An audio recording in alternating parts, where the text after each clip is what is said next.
नमस्कार। जय हिंद, जय भारत, जय श्री राम। बंगाल में जो भी एक महिला के साथ हुआ है उसके बाद अब निःशब्द है। अब कह सकते हैं कि हमें अब कोई उम्मीद किसी से नहीं बची है।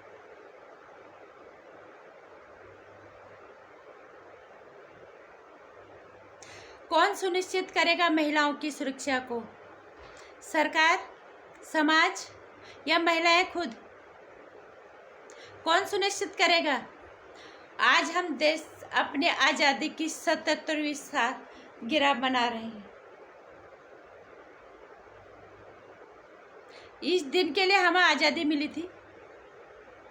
आज़ाद हुए हैं ना, राक्षस आज़ाद हुए हैं,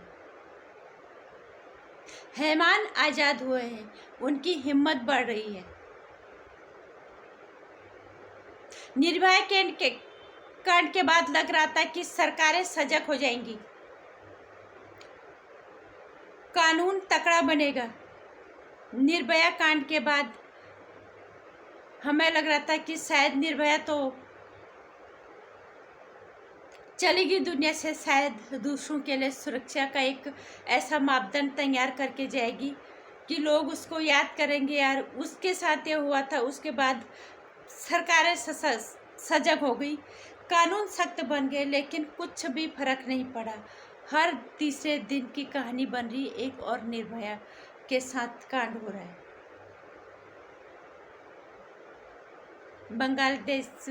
बंगाल में जो भी हो रहा है, कौन सुनिश्चित करेगा महिलाओं की सुरक्षा?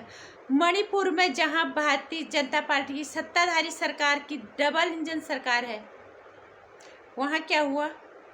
भारतीय राजनीति पे इससे बड़ा धब्बा मुझे नहीं लगता कोई होगा। जहां भारतीय जनता पार्टी ने बहुत बड़े बड़े काम किए हैं, इसको भी नहीं नकारा जा सकता कि धब्बा भी इसी कार्यकाल में लगा हुआ है। दूसरी चीज, और बंगाल में जहां मुख्यमंत्री महिला मुख्यमंत्री हैं, उसके होते हुए वहां पे ये हाल हुए हैं। अब कौन सुनिश्चित करेगा महिलाओं की सुरक्षा को? महिला आयोग सोया पड़ा है। मुझे तो ये महिला आयोग की भूमिका आज तक समझ नहीं आई। कहीं भी कुछ भी करता हुआ हमें नजर नहीं आया। सिर्फ 2-4 नारे लगा देने, 2-4 धरने देने, थोड़ा सा बयानबाजी के अलावा हमें इस महिला आयोग के कार्यों का समझ ही नहीं आया। इसका महत्व ही समझ नहीं आया कि इसका गठन ही क्यों हुआ अगर महिलाओं को सुरक्षा नहीं दी जाती।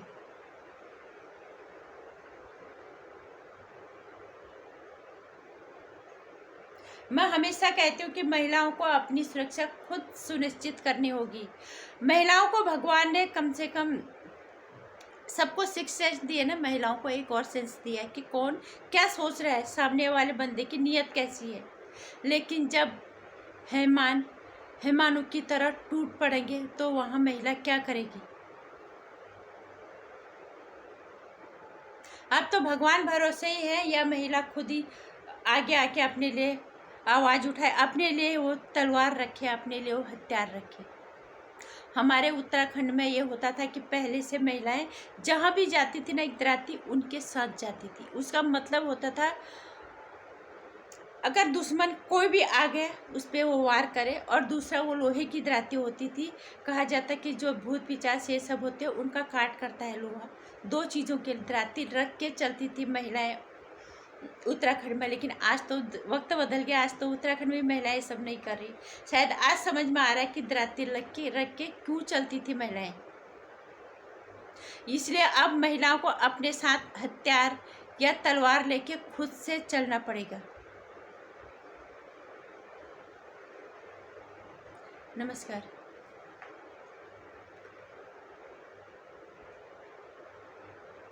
भगवान उस मृत आत्मा को शांति दे, उसके अश्रुपूर्ण श्रद्धांजलि। आज के दिन, आज़ादी वाले दिन, हमें इस तरह की वीडियोज बनानी पड़ रही है। उस हैमानों का क्या होगा? भगवान कल क्या करेगा पता नहीं, कानून पे भरोसा है नहीं। अब उसी भगवान के भरोसे है, या तो महिलाएं खुद हथियार उठाएं।